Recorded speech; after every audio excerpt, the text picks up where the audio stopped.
The Hunting Grounds by Charly Cox. Read by Kate Zane. The past is never dead. It's not even past. William Faulkner. Prologue.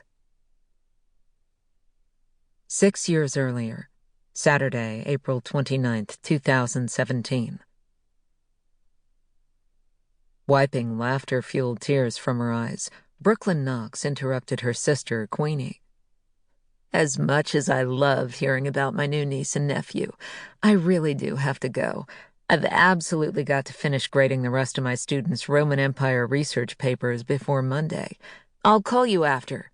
Fine, but grade fast. I need to practice my adult conversation skills before I permanently start talking like everyone I encounter is 6 weeks old. In the background, Brooklyn heard the faintest sounds of a baby crying, and Queenie groaned. Oh, no, not already. I swear I just laid them down 2 seconds ago. Anyway, go grade. Love you. Like always, Queenie didn't wait for a reply. She simply ended the call. A familiar twinge rooted deep into Brooklyn's chest. Sadness that she and her sister no longer lived a half-mile from each other. 2 years earlier, when Queenie's husband had received a much better job offer in Missouri, they'd packed up and moved away from their hometown of Slaughterville, Oklahoma.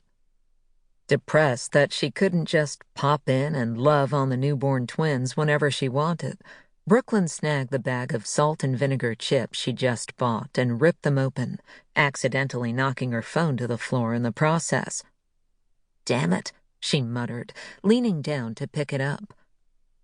As she did, something brushed against her, and then a sudden excruciating pain slashed across her lower back. Gasping, she collapsed to the floor. Seconds later, a pair of dirty sneakers appeared in her line of sight. With her brain's wiring entirely focused on the searing heat streaking throughout her lower body, she could barely concentrate on the fact that she lived alone with her cat, and no one else should be in her house. Spots danced behind her eyes as she struggled to breathe. The scraping sound of the shoes crossing her floor finally penetrated the thick fog of agony. The weight of terror pressed in on her as she tried to twist enough to see who was in her house. But in truth, she already knew.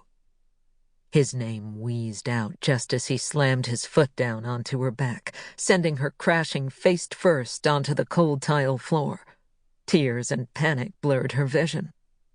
On instinct, she lifted her hands to protect her head, realizing as she did that they were sticky with her own blood.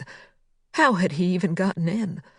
But of course, she already knew that, too. In small-town USA, no one locked their doors, car or home. As if he were much farther away than mere inches, his voice tunneled down to her. But she struggled to make sense of what he was saying because her organs were being crushed together, leaving no room for her lungs to gather the oxygen she desperately craved.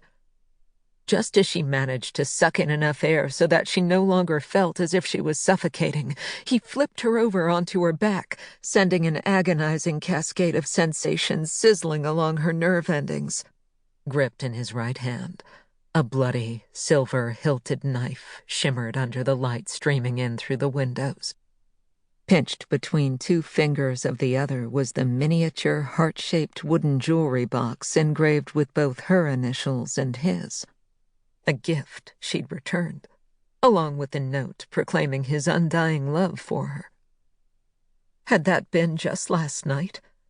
Paralyzing fear fused with her pain, and Brooklyn's eyes drifted upward. Don't! A dark blend of anger and betrayal glared down at her as he jabbed the tip of his knife into the area just beneath her chin, close to her throat. A high-pitched whimper slipped between her chattering teeth. Another swipe of his knife sliced diagonally from high on her shoulder downward across her right breast, and this time Brooklyn screamed. Blood soaked through her shirt and spilled onto the floor. Sample complete. Ready to continue?